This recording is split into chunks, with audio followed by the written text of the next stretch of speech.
Well, I'm Camille and I call myself an artist.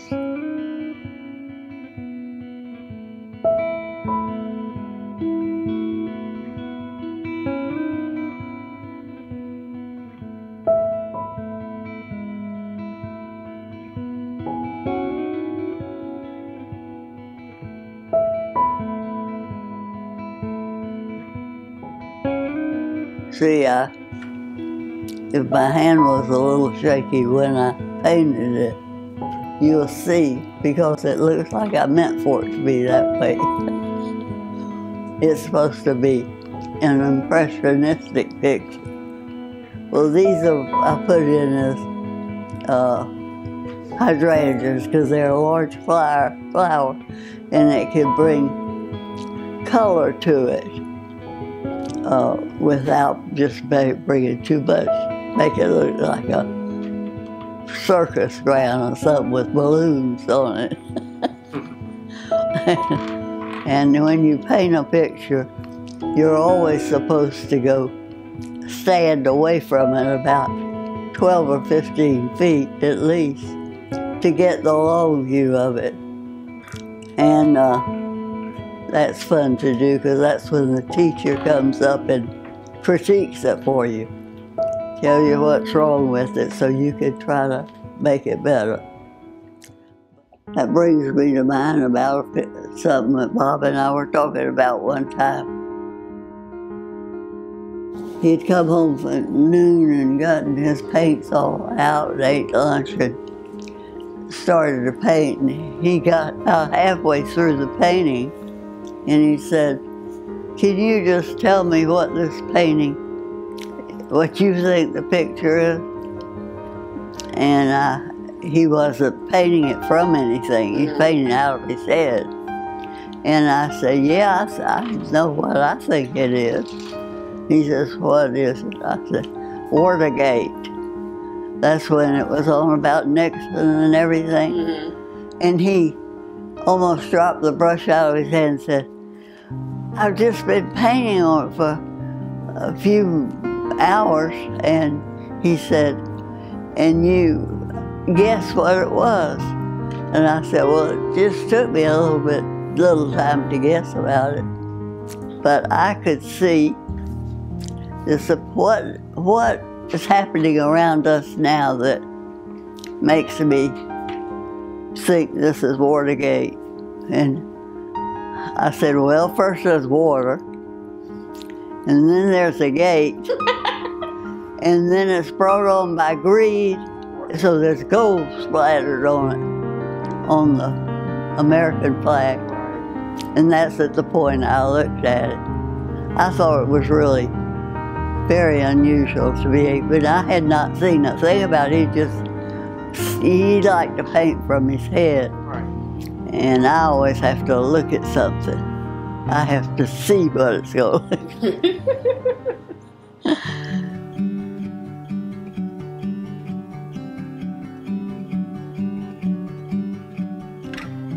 This is a painting of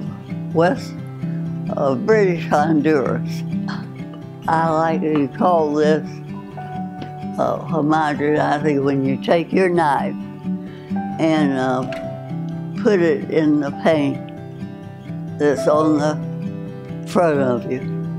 Yeah. And you take it and you dip a little of the paint out and you mix it like this blue. I'd already made the blue in the sky, so I knew I wanted to reflect some of the blue. You can mix pink, red with white, maybe stick a little orange in it, see, under here. You can just put all kinds of colors on it when you take that and just rub it in and join them all together. And it gives you a lot of different colors. But you want it just to be a semblance of a cabin on the water, a little shack-like. And this one, I like this one behind me with a red roof, rusty roof.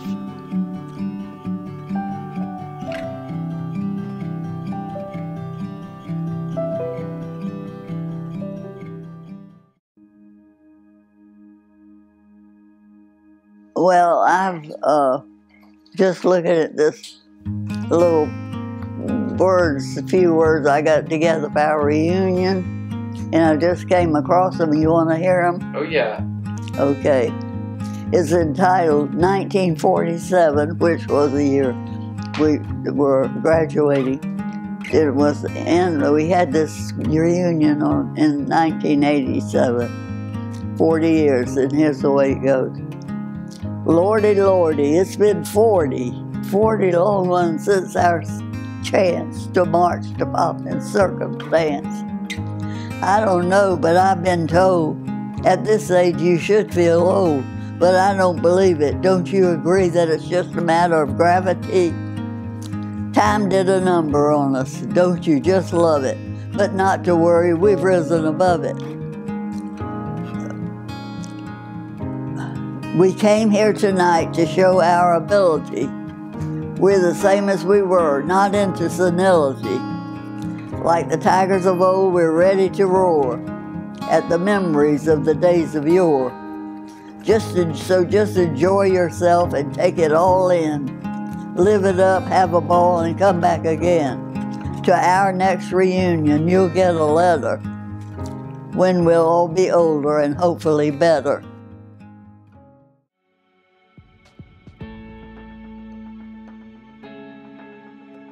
Here's a thing titled Memorabilia. It's time to recall old times, old places, and to see again familiar faces of our high school days when we were teens. They bring to mind some favorite scenes to remember. Our dear old school, the big shot door, the athletes, the winning score, the tests, the grades, the study hall, our favorite teachers most of all. The games, the dances, and the pig stand after. Those were the days of fun and laughter. Now tonight we gather in another year to renew old friendships we hold dear, to see what changes have been done by age and time to everyone. With those not here, we'll surely miss the chance to laugh and reminisce, but we'll share if we can in these few hours memories that now are ours. That's it.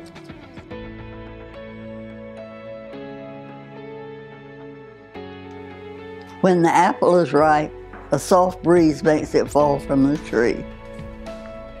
One may have a blazing hearth in one's soul, and yet no one ever comes to sit by it. Passerby see only a wisp of smoke rising from the chimney and continuing on their way. If you hear a voice within you saying, "You are not a painter," then by all means paint, boy, and that voice will be silenced.